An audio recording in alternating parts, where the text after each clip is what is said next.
Maybe, just a maybe.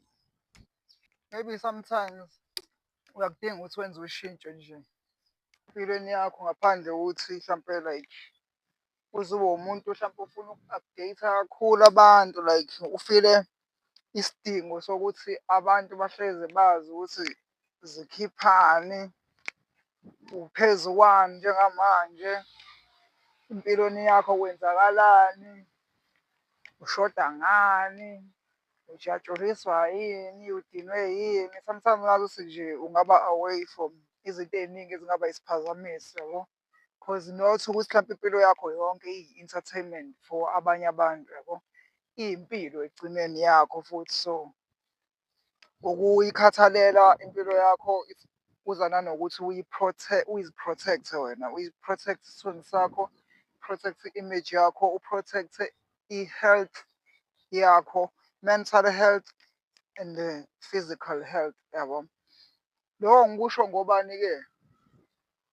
Ngoba ngifuna ukuthi ngijampele kule topic le yokuthi ama-events ukwenza kakhulukazi mina ngibona njengamanje esikhathini samanje kungekho beneficial for ama-artist, kungekho beneficial for ama-event organisers, kungekho beneficial even for ukukhula kwalento esiyenzayo, i-culture yalento esiyenzayo yabo. Mangibuka nje ama-event enzakalayo njengamanje e-hip hop ahlulwa ama-event abenzeka 10 years ago yabo. And it's sad ukuthi i-growth ayikho ngale ndlela yokuthi abantu ekusayibona ekuthenjelwe ekutheni bangenza something noma benzele abantu ama-platform. Kusabantu same people laba kade benza ama-events before. I-point lami aliye ekutheni mhlampe ngi-criticize-a ukuthi kusawubusa obufanayo, but i-growth mayizongabi khona nasekutheni wona ama-platform abukeka kanjani or a-operate-a kanjani and akhipha maphi ama-results ekugcineni, then iyona lento engilahlekisela ngethemba mina lokuthi kusanesidingo sokuthi silake si-up and down sisi-invite abantu kuma-events noma sithi siya-rehearse-a siya kuma-events sitshena abantu amanga ukuthi kuzobe kumnandi masifika lapha sibaphefomela iy'ngoma ey'ndala, siphefoma ngendlela yakudala and i-outcome isafana nakudala yabo. So into ekanjalo ingenza ngiyikhweshini mina ukuthi siyakuphi. Mangibakhipha abanye abantu ngingabafaki kule nkinga enginayo ekhanda yokucabanga kakhulu, ngiyazibuza mina ukuthi ngiya kuphi nokwenza into eyodwa ngendlela eyodwa yabo.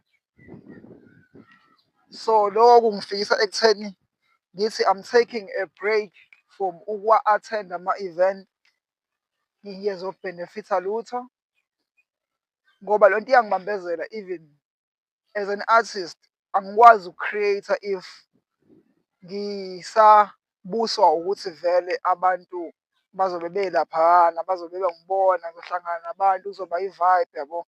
Ekugcineni funa ngibuyele kwi-drawing board yokuthi le nto engiyenzayo ngiyenza ngayiphi inhloso, yini engifuna ukuyi-achieve-a yabo. And if ngiyabona ukuthi isikhathi siyahamba kula-repeat-eka into eyodwa, asikho isidingo sokuthi ngi-repeat-e into eyodwa nami yabo. Kumele ngishintshe ukwenza noma ngithathe i-back seat ngibone ukuthi iyiphi indlela esenza ngayo engenzeka ukuthi ayisebenzi yabo. Mina ngibona ukuthi le nto le yokuthi kufuqwa ama-line up-u, kugcwale kwi-poster kube nabantu abaningi just to ensure ukuthi i-show izobe igcwele ngoba u-assume-a as a-event organizer, u-assume-a ukuthi le nqwaba yabantu obafakile la kwi-poster bazofika nabantu. Only to find ukuthi ngeke kube njalo. Into efana ngabe iyenzakala ukuthi fana ngabe abantu abakwi-poster abantu vele abathakaselwe abantu, like abantu ekuwu-showcase ukuthi they draw attention to ukuthi abantu bafuna ukuzobabona be-deliver i-quality entertainment at the end of the day. Cause abantu bangaba baningi bafike nabo abantu abaningi. Ekugcineni uma ngizonga-perform-i umuntu ophefoma kahle, there is no need for i-event yabo. Cause a genuine fan emile lapha kwi-audience ibuka ubhuduzela nje yabo. As nina abantu awama-artist kade nikuyiphosta ningathatha ngokuthi kune-vibe kuyagcwele bezikhipha ngoba naku nithatha ngokuthi nisazongena e-stage yabo. Ekugcineni ikhwalithi yayo yonke lento edilivelwa i-audience ayikho about i-excitement nokuthi thina sizizwa kanjani ngokuthi sikwiphosta i-show kuzobe kuphefoma thina. Ekugcineni kufuna sibuke ukuthi the product esiyiyona thina engabe iyikhwalithi yini for la bantu abakhokhile emnyango bethi bazobuka i-event yabo. Loko ku-emphasize-wa nawo ukuthi even bona abantu abama-artist abasuke i-event ingabo yabo, cause sengiwenzile ama-event ngingabi umuntu o-headline-a kakhulu yabo. So ngiya-realise ukuthi abantu bebengekho umuntu abathembele kuyena ukuthi uyi-crowd puller bazorhudula iy'nyawo abantu bakhona yabo. Abantu ama-artist awayiphushi i-event. Lento ngiyifunde kakhulu kahle sengigxile ngapha kwi-battle rap yabo. I-battle rap i-unprofessional when it comes to ibhizinisi ngale ndlela exakile cause from i-preparation ye-artist kuya kwi-marketing mase kuzoza kwi-time management nokuba reliable when it comes to ama-agreements. Lezo zinto zilekha kakhulu kwi-battle rap yabo. Umuntu akanqeni ukuthi akhansele i-event angasacabangi ukuthi there is uku-organize i-show, there is i-opponent yakhe and then there is yena yabo. So yena meyicabangela ukuthi yena umpintshekile njengamanje funa acabange nangokuthi if leyo nto leyo eyenza ibe inkinga yawo wonke umuntu usedemeje isikhathi sabantu abangakanani, i-budget engakanani and umkhawatha kangakanani lo muntu okade ekuprepare-yela ukuthi uzobe i-opponent yakho yabo. So zonke lezo zinto lezo zingenze nga-realise ukuthi okay there is levels kule bhizinisi ye-entertainment and kuwona wonke lama-levels ngibona kulekha kakhulu yabo, especially la kwi-underground hip hop yabo. Le hip hop nje ekuyiyona egxile kwi-lyricism, kuma-bars, kwi-boom bap, kwi-originality of rhythm and poetry. I-professionalism ilekha too much yabo, which is sad because mina into engiyithanda kakhulu le engiyibalulayo ukuthi pure lyricism yabo. But i-pure lyricism iza nabantu abangekho well educated, aba-less confident ngabo.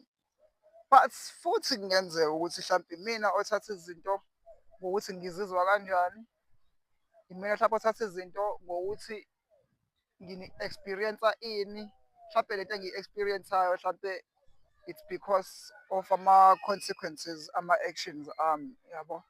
Maybe nami kule situation engenza ngibone i-unprofessionalism nami kunobuningi ubu-unprofessional engibenzayo yabo. So ngazise lapho kuma-comment ungitshele ukuthi wena ucabanga ukuthi yini engenziwa ukuze ama-events aqhubeke futhi abe exciting yabo. Ngoba mina mangingaba honest, last event engiyenzile ngibize u-10 rand amathikithi. But when it comes to ama-ticket sales and i-excitement yama-battles, ngiyabona ukuthi i-excitement iphansi ngesimo sokuthi even nabo abantu engabo le ndaba banovalo. Angazi noma banovalo kakhulu lokuba kwi-public ukuthi into ingabo yabo. I'm not sure if hlampe banovalo lokuthi cause uma uya kwi-battle vele kuba khona lelo valo lelo lokuthi awunayo i-show ukuthi i-opponent yakho kazi iphetheni, kazi izokhuluma ngani yabo. Leyo defense mechanism yokuthi ngazi ukuthi ungangaba public kakhulu cause hlampe ungase udisclose into engaba yithuluzi lalo muntu oyi-opponent yakho ukuthi ayisebenzise against wena yabo. But at the same time you need to understand ukuthi this is business. If lento ingawe 100% yabo, you can expect ukuthi kuzobe kune-audience kwi-show okuyona kodwa awukazi wena utshele muntu and awukazi u-emphasize kubantu ukuthi ngayela suku kubaluleke kangakanani ukuthi babe la uzobe ukhona ozobe wenza khona lento oyenzayo othi wena wu-best ekuyenzeni yabo. And you believe ukuthi abantu bazoba entertained if befika laphana. Wena fanele ngabe uyak-emphasize ukuthi abangaphuthelwa but ucashile u-expect ukuthi umuntu o-organize i-show uyena ozokwenza everything. Masufika laphana sekungasayona lento okade uyilindele usuzoyi-shift i-blame wenze ngazo ukuthi manje i-show ayikho well organized. Ukhohlwe ukuthi ingawe le Shandisi yabo. If kuwuwena onabantu abama-fans aba-excited into oyenzayo, uwena ofuna uba-update.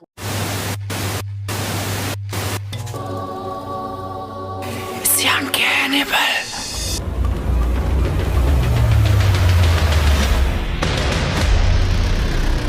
Welcome to YC